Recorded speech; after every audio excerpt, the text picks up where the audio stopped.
Fala pessoal, eu sou o Rodrigo Eng e esse é mais um episódio do podcast do Layup, informação de bandeja sobre a NBA, em parceria com a Rádio Sport Clube, que você pode ouvir em radiosportclube.com ou no seu smartphone usando o aplicativo Radiosnet, disponível para iOS e para Android.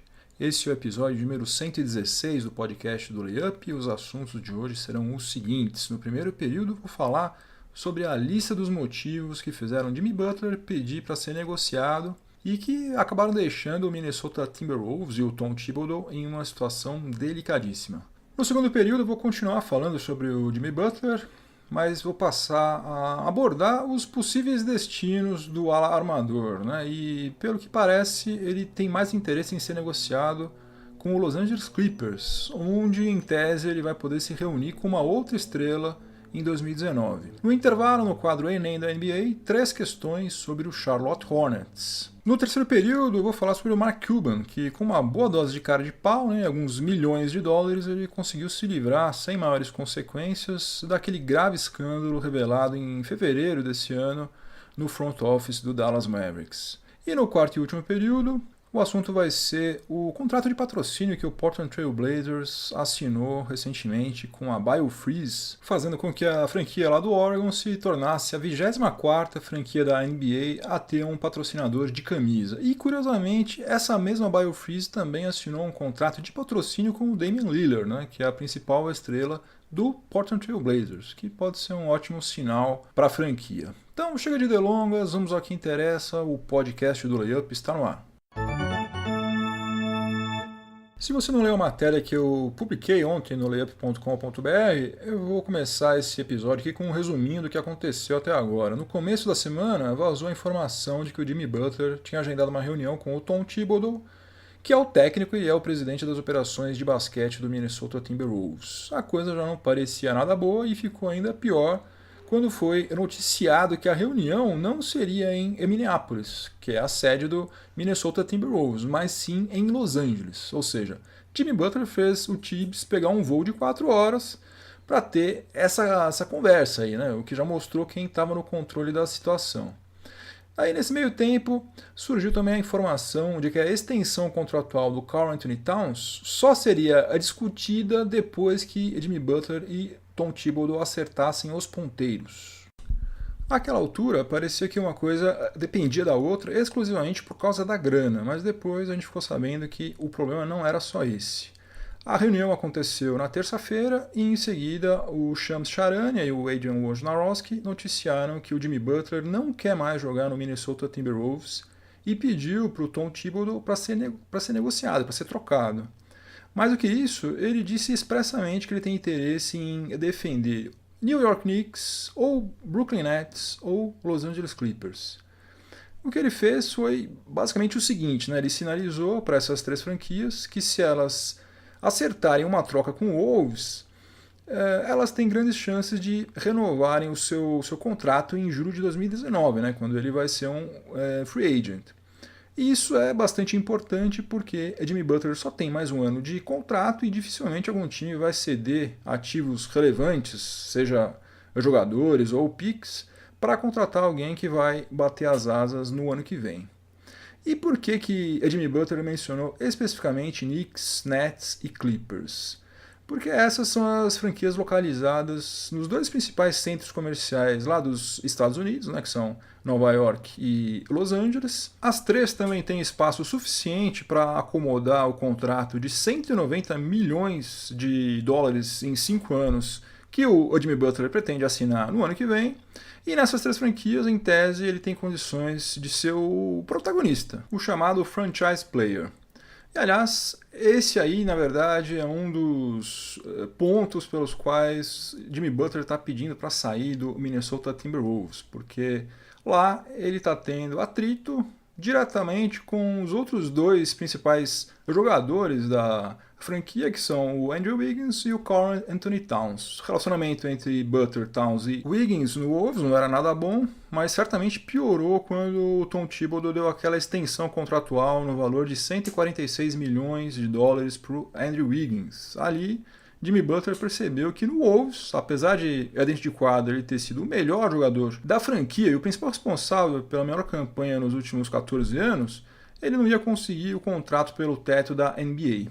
Tanto é que em julho, nessa Free Agents, o Wolves ofereceu a ele uma extensão de 110 milhões em 4 anos, que é menos do que está sendo pago ao Andrew Wiggins, e o Jimmy Butler recusou. E nas últimas horas surgiram pelo menos 3 rumores que eu não tenho como comprovar, obviamente, mas dos quais eu não duvido. O primeiro deles é que o Towns só vai assinar a extensão depois que o Wolves se livrar de Jimmy Butler, tipo, ou ele ou eu. O outro é mais na linha Nelson Rubens, né? É de que o Jimmy Butler teria causado rompimento do relacionamento do Towns com a ex-namorada dele. E o terceiro é que o Jimmy Butler teria dito nessa reunião para o Tibbs mais ou menos o seguinte: se você não me negociar até o final dessa semana, não me espere para o training camp, né, para a pré-temporada, porque eu não vou aparecer. Eu quero ser negociado a todo custo, não conte mais comigo. Em resumo, house down para o Tibbs e para o Minnesota Timberwolves, né? A casa caiu total. Jimmy Butler era a alma desse time aí, e sem ele vai ser meio difícil o Minnesota Timberwolves conseguir pegar a vaga na próxima edição dos playoffs. O negócio é tentar minimizar os prejuízos aí, tentar conseguir o melhor pacote possível por ele, seja lá onde for, seja nesses 3 times aí que ele mencionou ou em qualquer outro, né? O que o outro time vai fazer com ele depois é problema do outro time. O Minnesota Timberwolves tem que pensar nele. E tem um quarto boato que eu acabei de ler aqui, que é o seguinte, que se Jimmy Butler de fato sair, parece que o Tom Thibodeau preferiria rescindir o contrato, né, pedir demissão, do que ter que pegar jogadores mais jovens, escolhas futuras, calouros e tal, para montar um elenco, alguma coisa de longo prazo, né? De 3, 4, 5 anos. Parece que ele não tem menor interesse nisso. E ele sabe muito bem que sem Jimmy Butler, esse time aí não chega em lugar nenhum, principalmente na Conferência Oeste. Então parece que a coisa realmente está muito complicada lá para os lados de Minneapolis. No segundo período do podcast do Layup, em parceria com a Rádio Sport Clube, eu vou continuar falando sobre o caso do Jimmy Butler. O Adrian Wojnarowski noticiou que dos 3 destinos apontados como sendo os desejados pelo Jimmy Butler, né, que são Knicks, Nets e Clippers, o seu preferido mesmo seria o Los Angeles Clippers, e o principal motivo para isso seria o fato de que em 2019 o Clippers teria não somente espaço no seu orçamento para lhe oferecer aquele contratão lá de 190 milhões em 5 anos, como também para um outro jogador de elite, ou seja, trazer alguém de peso para fazer companhia a Jimmy Butler no Los Angeles Clippers. E que jogador de elite seria esse? Kawhi Leonard, né, que já falou abertamente que quer jogar em Los Angeles. E se ele não for seduzido pelo canto da sereia canadense, ele vai ser um free agent em julho de 2019. Isso, obviamente, é só uma especulação, mas é uma especulação que faz sentido. Em primeiro lugar, porque o Los Angeles Clippers tem vários veteranos de alto nível que podem interessar ao Tom Thibodeau, né? O Tibbs está com a corda no pescoço, ele precisa mostrar resultado para ontem se ele quiser manter o seu emprego e não tem tempo para ficar desenvolvendo calouro. Então, para ele, os jogadores como Tobias Harris, Danilo Gallinari, Lou Williams, Patrick Beverley são mais interessantes do que qualquer pique. Em segundo lugar, o Kawhi Leonard é um cara esquisito, né? Meio indecifrável, mas uma coisa a gente sabe sobre ele, né? Kawhi Leonard não faz nenhuma questão de ser protagonista, pelo contrário. Então é o tipo de jogador que provavelmente não vai dar trabalho nenhum para Jimmy Butler em matéria de ciumeira, guerra de egos e tal. Aliás, se os dois assinarem pelo teto com o Clippers, boa parte dos motivos para ver qualquer tipo de rusga entre eles vai automaticamente desaparecer. Butler e principalmente Kawhi são excelentes two-way players, né? Jogadores que produzem altíssimo nível nos dois lados da quadra, né? Que pontuam muito e marcam muito bem também. Butler é um ala armador, Kawhi é um ala, então eles podem jogar juntos sem problema algum. E com mais um outro titular acima da média, em um elenco de suporte decente, é muito possível que o Los Angeles Clippers consiga voltar a ser competitivo em tempo recorde, né? Após ter perdido 3 dos seus melhores jogadores da sua história, né? Perdeu o Chris Paul, perdeu DeAndre Jordan e Blake Griffin. Quer dizer, perder é modo de falar, né? Na verdade, tirando Chris Paul, Jordan e o Blake Griffin, eles mais ou menos se livraram de ambos já para tentar fazer esse rebuild. E quem estaria por trás desse plano fantástico aí de conseguir reunir Jimmy Butler e Kawhi Leonard no mesmo time é Jerry West. Jerry West é um cara que dá nó em pingo d'água, um cara que tem um poder de persuasão impressionante, responsável por algumas das maiores contratações que já foram feitas nos últimos 70 anos da NBA. Então, eu acho que realmente, por enquanto, não passa de especulação, mas é uma coisa plenamente possível de acontecer. Chegamos ao intervalo do podcast do Layup, em parceria com a Rádio Sport Clube, e no intervalo, como vocês sabem, eu estou fazendo aquele quadro Enem da NBA, que é uma série de quizzes que você encontra lá no site do layup.com.br. Eu estou pensando 3 questões a cada episódio e o tema de hoje é a franquia do Charlotte Hornets. Então vamos ver quem manja de Charlotte Hornets. Eu vou fazer 3 perguntas, você vai ter 5 segundos para escolher qual alternativa você julga que é a correta e depois eu vou dar as respostas. Então vamos começar. Primeira pergunta de hoje. Essa é fácil, hein, moleza? Essa aqui é para ninguém zerar. Quem é o acionista majoritário do Charlotte Hornets atualmente? Alternativa A, Magic Johnson. Alternativa B, Larry Bird. Alternativa C, Michael Jordan. Alternativa D, Larry Johnson. Ou alternativa E, Michael Thompson. Eu quero saber quem é o acionista majoritário do Charlotte Hornets atualmente. Alternativa A, Magic Johnson. Alternativa B, Larry Bird. Alternativa C, Michael Jordan. Alternativa D, Larry Johnson. Ou alternativa E, Michael Thompson. Tempo.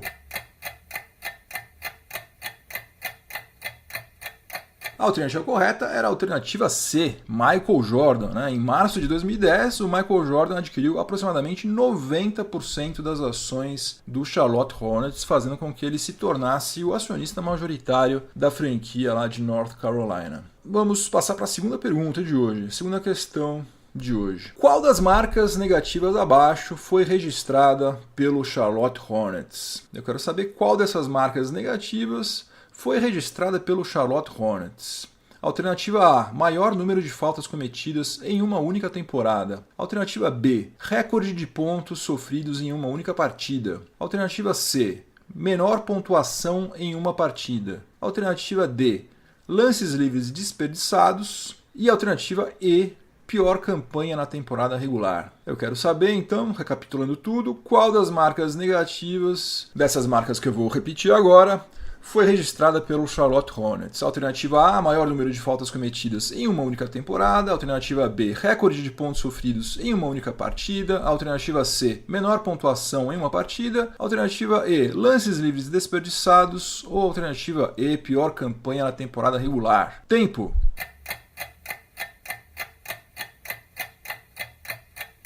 Acertou quem respondeu a alternativa E, pior campanha na temporada regular. Na temporada 2011-2012, que teve parte das suas partidas comprometida por uma greve dos jogadores, o Bobcats, né, que é o atual Charlotte Hornets, venceu apenas 7 das 66 partidas da temporada regular. Isso aí representa um aproveitamento de apenas 10,6%, que é o pior em toda a história da NBA. Foi realmente um vexame aquela temporada 2011-2012 do Charlotte Bobcats. E agora vamos para a nossa terceira e última pergunta de hoje. O nome Hornets batiza a franquia de Charlotte por causa de: alternativa A, um instrumento musical. Alternativa B, um desenho animado dos anos 1950.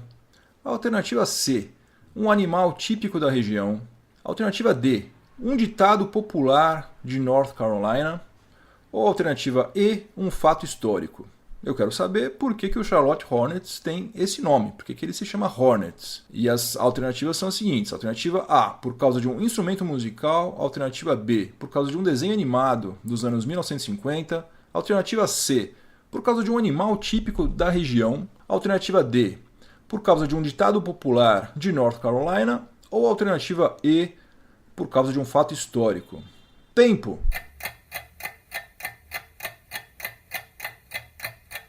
A alternativa correta era a alternativa E, por causa de um fato histórico, que aconteceu durante a Guerra de Independência lá dos Estados Unidos, né? Entre 1765 e 1783, quando as 13 colônias lá da costa leste do atual território norte-americano se rebelaram contra o domínio da Grã-Bretanha. E o vilarejo chamado Charlottesville, que é a atual cidade de Charlotte, foi um dos pontos onde os ingleses tiveram mais trabalho. Sabendo que os ingleses estavam chegando, o que os habitantes lá de Charlottesville fizeram? Crianças, mulheres e idosos se mandaram, foram para um acampamento fora da cidade e ficaram na cidade cerca de 20 revolucionários fortemente armados, esperando a chegada dos ingleses. E daí eles meteram bala, foi uma briga épica, acabaram perdendo porque eles eram em menor número, só que a coisa não acabou por aí não, porque os revolucionários que estavam fora da cidade começaram a cercar a cidade e impedir que chegassem mantimentos, a tal ponto que os militares ingleses resolveram se mandar. Quer saber? Cansei disso aqui. A gente não tem água, não tem comida, não tem nada. Esses malucos aqui ficam cercando a gente, vamos embora. E daí o general, chamado Charles Cornwallis, que era o general inglês responsável por essa operação, ele mandou uma carta lá para a corte britânica justificando a razão pela qual ele estava abandonando Charlottesville. Ele falou o seguinte, que isso aqui é uma verdadeira colmeia de vespas revolucionárias. Não dá para ficar aqui. Então, por causa desse fato histórico, e como vespa em inglês é Hornet, né, a franquia então foi batizada de Charlotte Hornets. Tá vendo? Layup é história, layup é cultura também, gente. No terceiro período do podcast do Layup, eu vou falar sobre o Mark Cuban e o Dallas Mavericks. A investigação da NBA concluiu o que já se sabia há muito tempo, que o ambiente de trabalho lá no front office do Dallas Mavericks foi extremamente nocivo para as mulheres durante quase 2 décadas, a ponto de mulheres irem trabalhar com medo de serem atacadas no elevador ou mesmo na sala de alguns dos executivos que comandaram a franquia texana durante anos, principalmente um sujeito chamado Tederma Usseri, que tinha o hábito, entre vários outros hábitos nojentos, o hábito de assistir vídeos pornográficos no ambiente de trabalho. Isso sem falar em brincadeiras de mau gosto, sexistas e de baixíssimo nível que rolavam todos os dias nos escritórios do Dallas Mavericks. Esse cenário aí foi pintado depois de serem ouvidas nada menos do que 15 mulheres que trabalharam ou que ainda trabalham lá no Dallas Mavericks, confirmando que foi algo realmente gravíssimo. O Mark Cuban é provavelmente o proprietário de franquia mais atuante de toda a NBA. Ele está sempre nos jogos, ele entende mais de basquete do que muito jornalista, ele sabe de cabeça os detalhes contratuais de todos os seus jogadores, mas ele se limitou a dizer que ele não sabia de absolutamente nada do que aconteceu nos escritórios do Dallas Mavericks nos últimos 19 anos, que é uma coisa que é quase impossível da gente acreditar, né? Ele se defendeu dizendo que não sabia de nada quando o escândalo estourou em fevereiro e repetiu esse mesmo discurso agora numa entrevista a Rachel Nichols, excelente, né? Rachel Nichols lá da ESPN. Bom, pelas regras da NBA, a pena mais severa que a liga pode aplicar em um caso desses é de 2 milhões e 500 mil dólares, que foi exatamente a mesma pena imposta ao Donald Sterling, o ex-proprietário do Los Angeles Clippers. Mas Mark Cuban, certamente com a consciência pesada e também querendo tentar limpar a barra dele, que estava bastante suja, além dele pagar esses 2 milhões e 500 mil dólares de multa, né, ele também fez uma doação no valor de 10 milhões de dólares para instituições que ajudam mulheres vítimas de violência doméstica. Só que o Donald Sterling sofreu uma sanção um pouquinho mais grave do que simplesmente pagar 2 milhões e meio de dólares. Ele foi obrigado a vender o Clippers depois de uma votação dos outros proprietários de franquias, e ele foi banido para o resto da vida da NBA. Não importa o cara ter bilhões de dólares, ele não pode, nunca mais vai poder ser dono de franquia, não vai poder nem sequer entrar em uma arena da NBA. Para quem não se lembra, o Donald Sterling foi flagrado numa conversa telefônica recriminando a namorada dele, uma moça de uns 40 anos mais nova que ele, por ter compartilhado uma foto dela no Staples Center ao lado do Magic Johnson. O que irritou o Donald Sterling foi o fato de que Magic Johnson é negro. E ele não queria que a namorada dele fosse vista com negros. O racismo da pior espécie possível, né? Ele foi punido exemplarmente. Se bem que eu não sei se embolsar 2 bilhões de dólares com a venda do Clippers pode ser considerada uma punição, mas foi o que aconteceu. No caso do Donald Sterling, ele não tinha como negar as acusações, porque a voz era inequivocamente dele, estava tudo comprovado. Aliás, se eu não me engano, acho que ele nem tentou negar. Já no caso do Mark Cuban, ele adotou a linha dos nossos políticos brasileiros aqui. Ele vestiu uma cara de pau feita com as sequoias milenares lá e se manteve firme afirmando que ele não sabia de nada. Absolutamente não sei de nada, isso aqui para mim é tudo surpresa, eu não fazia ideia. Alguma punição administrativa ainda deve ser aplicada pela NBA. Hoje saiu um relatório extenso com 46 páginas, salvo engano, mencionando tudo o que aconteceu de errado, que foi apurado nessa investigação. Alguma coisa vai acontecer, mas nada que se compare ao que aconteceu com o Donald Sterling. No quarto e último período do podcast do Layup, em parceria com a Rádio Sport Clube, eu vou falar sobre o Portland Trail Blazers, que se tornou a 24ª franquia da NBA com o logotipo de um patrocinador estampado na sua camisa. A BioFreeze, que é uma marca de gel analgésico, um tipo gelol, assinou um contrato de 5 anos de duração com o Trail Blazers e não foram revelados valores ainda, pelo menos. Isso aí acaba sempre vazando posteriormente. E além de patrocinar o Trail Blazers, a BioFreeze também assinou um contrato com o Damian Lillard, o que pode ser um indício de que o armador ainda vai continuar jogando pelo time do Oregon durante muito tempo, né? Não faz sentido a BioFreeze ter assinado contrato com a franquia e com a sua maior estrela se não existe algum plano de longo prazo para que ele continue lá, né? Bom, e com isso apenas 6 das 30 franquias da NBA ainda não têm o logo de nenhum patrocinador estampado nas suas camisas.